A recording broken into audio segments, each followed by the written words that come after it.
So he's come into our lives and just been a part of it. And I thought that's it.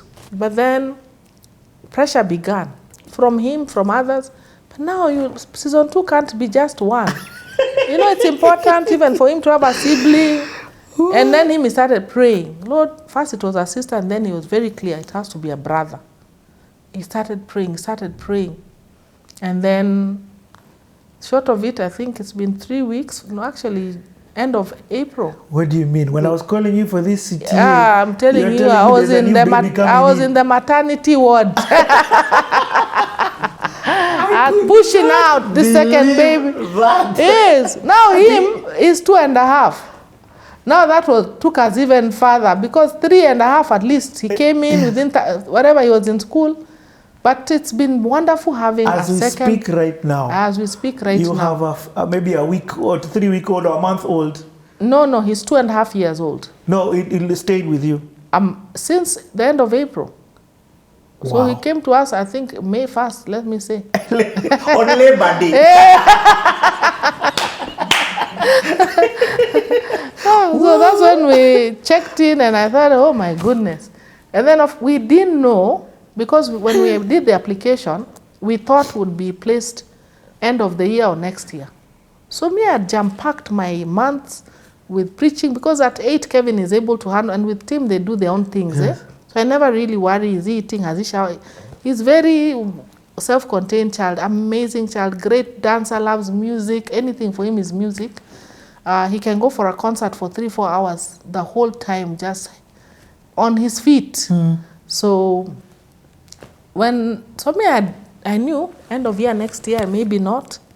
Then I get a call from an official line saying, this is now not a work call. This, we are just telling you, we've been placed with a 2.5-week baby, and is in our Nakuru home. I'm like, we're not ready. I don't even have clothes for a 2.5-year-old. I don't have a bed. I don't have. So I come back. My husband, but it was not supposed to be. So it just threw us off completely. Then something clicks and changes. And you start thinking, immediately I thought maybe we'll tell them, let's defer this until, because I'm traveling out of the country in July. I don't know what we had plans. And then I thought, your child, something settles.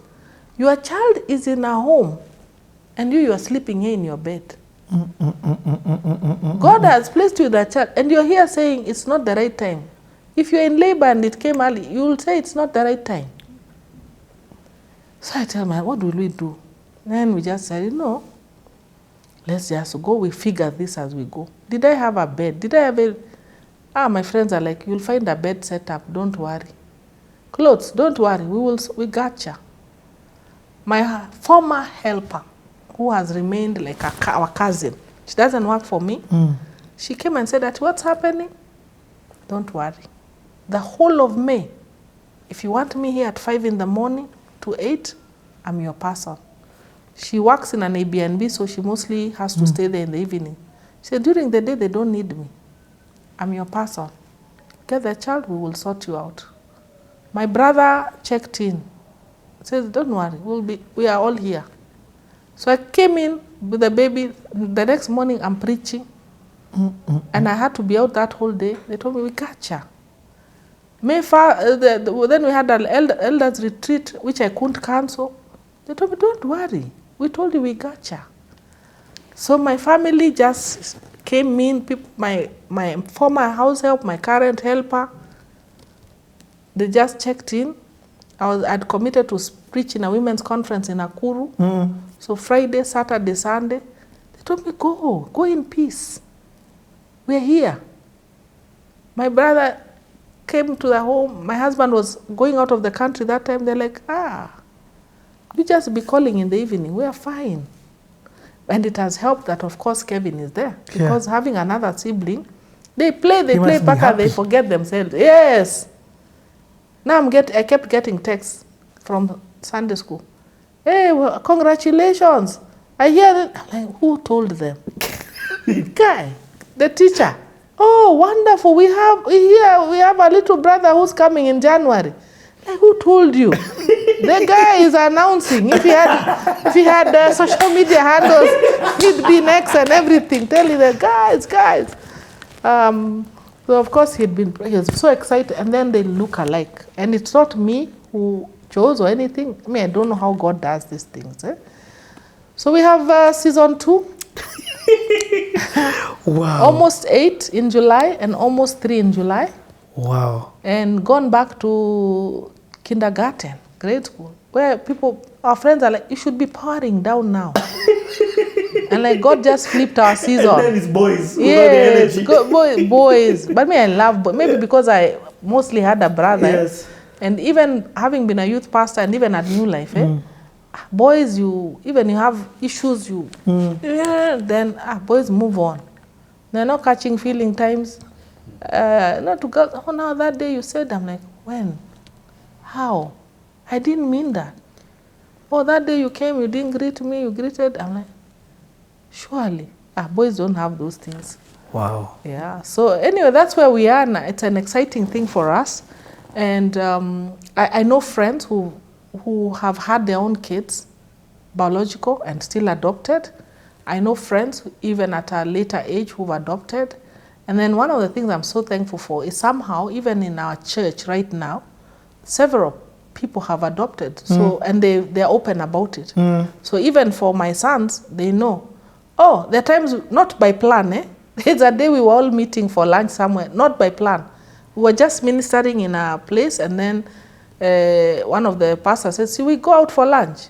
Then we go out for lunch about 5 families. Then as the kids are playing, we're like, yeah. They're actually all our adopted children. Wow. All of them. Wow. So, of course, and they know, oh, so-and-so is also adopted like me, so-and-so. So I'm very grateful that we can do life with them where they don't feel like they're the only one. They're odd, or there's something odd about it. And Kevin has shared it in school, but I know it is a progressive thing as we go along. And so just so blessed. I mean, going from work, me I'd have been going powering down now. Loud music, and he thinks my moves are there. Yeah, we go, even the legs work.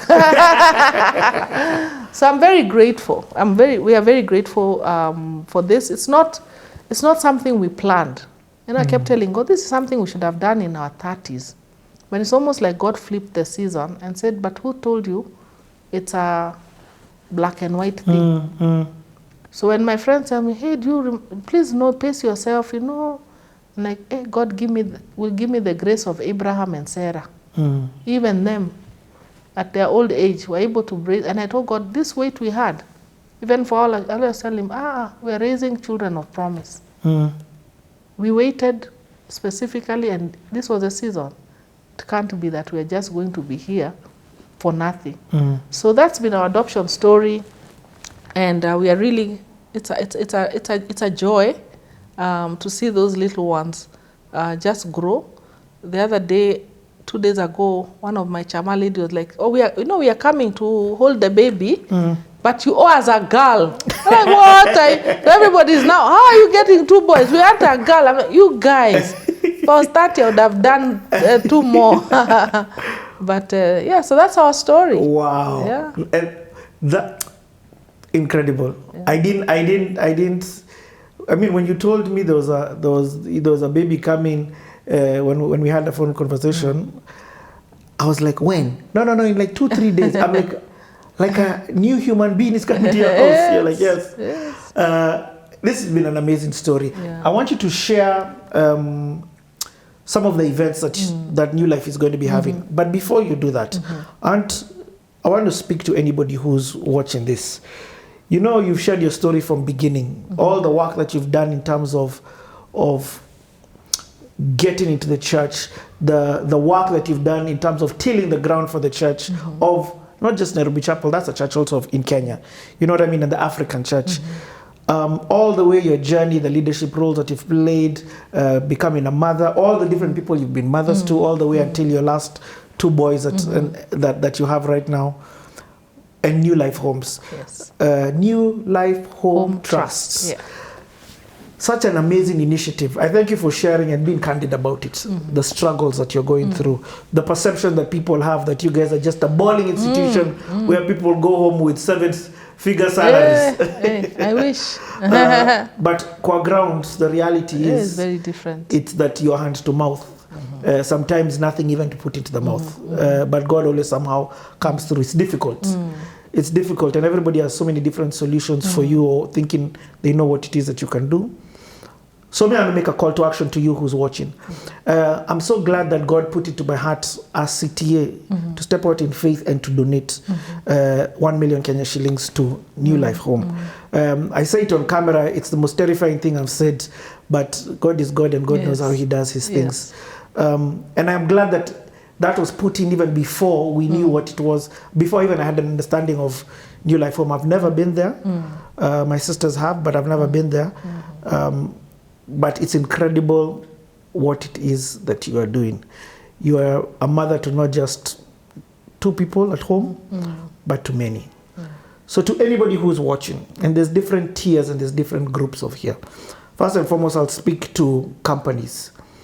As part of your CSR, for example, if you are providing a formula, nothing stops you from donating this formula to New Life Homes. And formula is just an example of a different of a product. I love what the Vivo are doing in terms of fuel. Giving us a certain amount. Yes, they're not giving per se in cash, but that cash you'd have taken and you'd have fueled. Oh yes. I love what Coptic is doing in terms of saying, you know what, just because of what you're doing, let's discuss the cash a bit later, but for now, let's give you ease, peace at least of mind, peace of mind in what you're coming. I love, is it Woolworths that you said also? St. Mary's School. St. Mary's School. I mean, how many schools do we have in this country? Yes. We have so many schools. You're 160 children within the organization. Yes. How many nurseries do you have? Around the Kilimani area, around the Kisumu area where you are. There are different ways in which you can support this. So the corporates, you guys are the first guys who I'm going to speak to. Step out. Contact details, I'll keep saying, they're what you're seeing on the screen. And I'm intentionally putting the number so that you can reach out and call. They've said that their place is walk-in. Anytime, what time? Monday to Sunday? Monday to Sunday. 8 to 5. Yes. Walk in, have conversations with Pastor Grace, have conversations with the people there. Just walk in. As well you can reach. CT is also watched by a lot of people from the international community. I'm very aware about that. Only about 45% of our audience is Kenyan. Okay. The remainder is from different places and over 52 countries. The remainder is from different countries across the world. So they too can reach out to you. Again, contacts are on the screen as you can see right now, but then also within the description. I want to speak to individuals. Individuals, anybody from 2 years old, for 7 years old or 8 years old, all the way to 120. The M-Pesa number is there. First of all, I'm going to speak to the locals, the Kenyans. The M-Pesa number is there. On CTA, one of the things that I love saying, a shilling goes away a long way. If 1 million people give 1 shilling, that's 1 million shillings. Yes. And sometimes a person with the 1 shilling thinks that it doesn't make sense. Yes. They're like, this is useless. But if 1 million people thought that way, that's 1 million shillings that's staying in people's pockets. So give whatever it is that you can to this M-Pesa number. This is not CTA's number. This number goes directly to New Life. We don't need to be a middleman for anything. CTA does not need to be a middleman for anything.